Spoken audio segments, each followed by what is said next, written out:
안녕하세요. 오늘 저희는 캐나다 주요 도시, 특히 토론토와 밴쿠버 콘도 시장이 좀 식어가는 현상에 대해 깊이 이야기 나눠보려고 합니다. 공급은 넘쳐나는다는데 수요는 다 어디로 갔을까요? 그 CBC 뉴스 기사를 바탕으로 한번 그 이유를 파헤쳐보죠. 주택난 속에서 벌어지는 이 아이러니한 상황, 이게 어쩌면 여러분의 이야기일 수도 있겠습니다. 네, 안녕하세요. 이게 불과 몇 달 사이에 시장 분위기가 정말 확 바뀌었어요. 토론토랑 밴쿠버 콘도 시장, 말씀하신 대로 공급은 많은데 수요는 부족하고 이게 맞물리면서 좀 침체 신호가 뚜렷해지고 있죠. 오늘 이 현상의 배경, 그리고 이게 또 여러분께 어떤 의미가 있는지 한번 살펴보겠습니다. 네, 이 구체적인 숫자들을 보면 이게 보통 상황이 아니구나 싶어요. 광역 토론토 지역 GTA라고 하죠. 4월 콘도 판매량이 작년보다 무려 30%나 줄었다고 하고요. 평균 가격도 6.8% 하락해서 한 67만 8천 달러 선까지 내려갔다고 합니다. 이게 2022년 최고점하고 비교하면 거의 16.5%나 빠진 건데 여러분도 들으시면 꽤 놀라운 하락폭이라고 느끼실 거예요. 밴쿠버도 뭐 크게 다르지 않습니다. 거기도 4월 판매량이 한 20% 감소했고요. 기준 가격은 한 76만 2,800달러. 전년 대비로는 1.8% 정도 하락했습니다. 심지어 TD은행에서는요. GTA 콘도 재판매 가격이 올해 추가로 10% 더 떨어질 수도 있다 뭐 이렇게 예측하기도 했죠. 물론 뭐 런던이나 베리 같은 곳은 하락세가 더 가파르기도 하고요.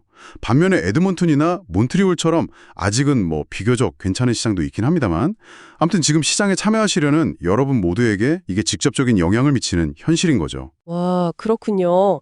그런데 이 시장의 매물이 엄청 늘었다는 점도 중요하게 봐야 할 것 같아요. 토론토 같은 경우는 미분양 콘도 재고가 7개월치에 달한다고요. 이게 20년 만에 최고 수준이라니. 그러니까 여러분이 지금 만약 콘도를 내놓으신다면 예전처럼 뭐 며칠 만에 팔리고 이러진 않을 거라는 거네요. 그렇습니다. 그게 또 기록적인 신규 콘도 공급이 주요 원인 중 하나거든요. GTA에서만 작년에 거의 뭐 29,800유닛, 거의 3만 유닛이죠.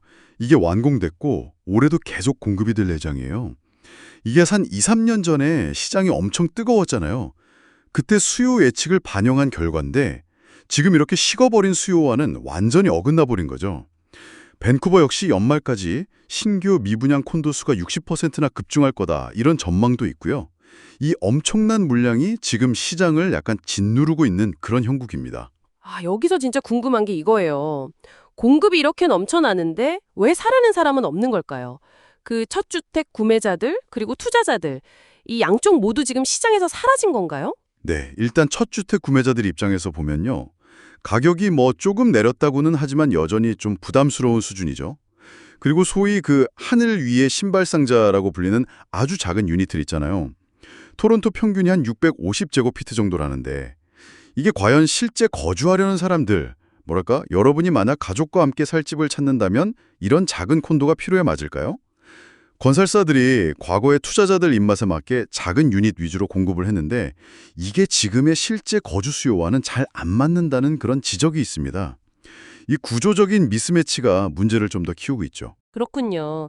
그럼 투자자들은요? 투자자들의 이탈은 뭔가 더 극적인 것 같은데요. 예전에는 정말 시장의 큰 손이었잖아요. 왜 하필 지금 이렇게 빠져나가는 걸까요? 이게 단순히 이자율 때문만은 아닐 것 같은데. 물론 그 높아진 이자율, 지금 4%대까지 가니까요.